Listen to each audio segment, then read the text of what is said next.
des hommes ni par un homme, mais par Jésus-Christ et Dieu le Père, qui l'a ressuscité des morts, et tous les frères qui sont avec moi aux églises de la Galatie. Que la grâce et la paix vous soient données de la part de Dieu le Père et de notre Seigneur Jésus-Christ, qui s'est donné lui-même pour nos péchés, afin de nous arracher du présent siècle mauvais, selon la volonté de notre Dieu et Père, à qui soit la gloire au siècle des siècles. Amen.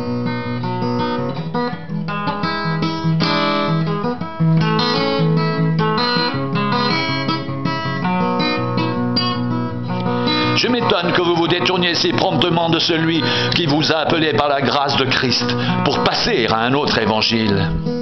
Non pas qu'il y ait un autre évangile, mais il y a des gens qui vous troublent et qui veulent renverser l'évangile de Christ. Mais quand nous-mêmes, quand un ange du ciel annoncerait un autre évangile que celui que nous vous avons prêché, qu'il soit anathème.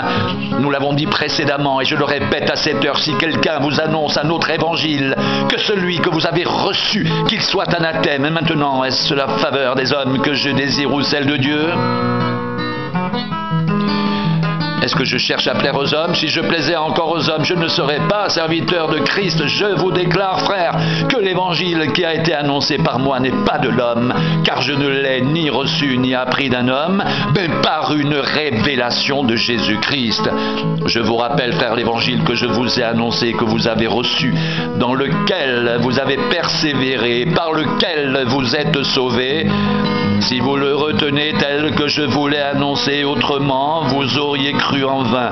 Je vous ai enseigné avant tout, comme je l'avais aussi reçu, que Christ est mort pour nos péchés, selon les Écritures, qu'il a été enseveli et qu'il est ressuscité le 3e jour, selon les Écritures, et qu'il est apparu à Céphas puis aux 12.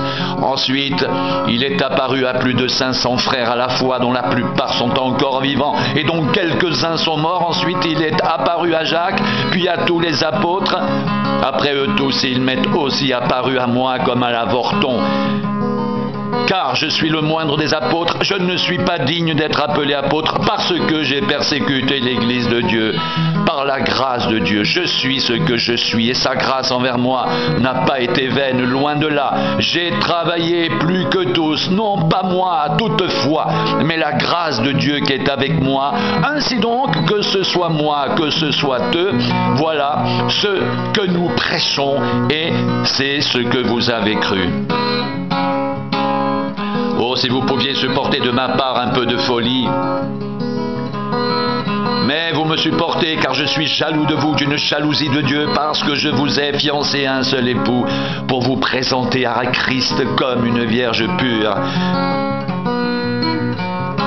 Toutefois, de même que le serpent séduisit Ève par sa ruse, je crains que vos pensées ne se corrompent et ne se détournent de la simplicité à l'égard de Christ, car si quelqu'un vient vous prêcher un autre Jésus que celui que nous avons prêché, ou si vous recevez un autre évangile que celui que vous avez reçu, ou un autre évangile que celui que vous avez embrassé, vous le supportez fort bien.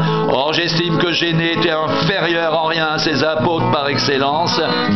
Si je suis un ignorant sous le rapport du langage, je ne le suis point sous celui de la connaissance, et nous l'avons montré parmi vous à tous égards et en toutes choses.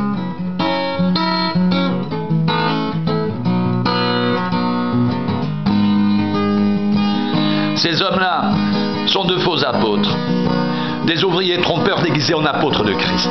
Et cela n'est pas étonnant puisque Satan lui-même se déguise en ange de lumière. Il n'est donc pas étrange que ses ministres aussi se déguisent en ministres de justice. Leur fin sera selon leurs œuvres.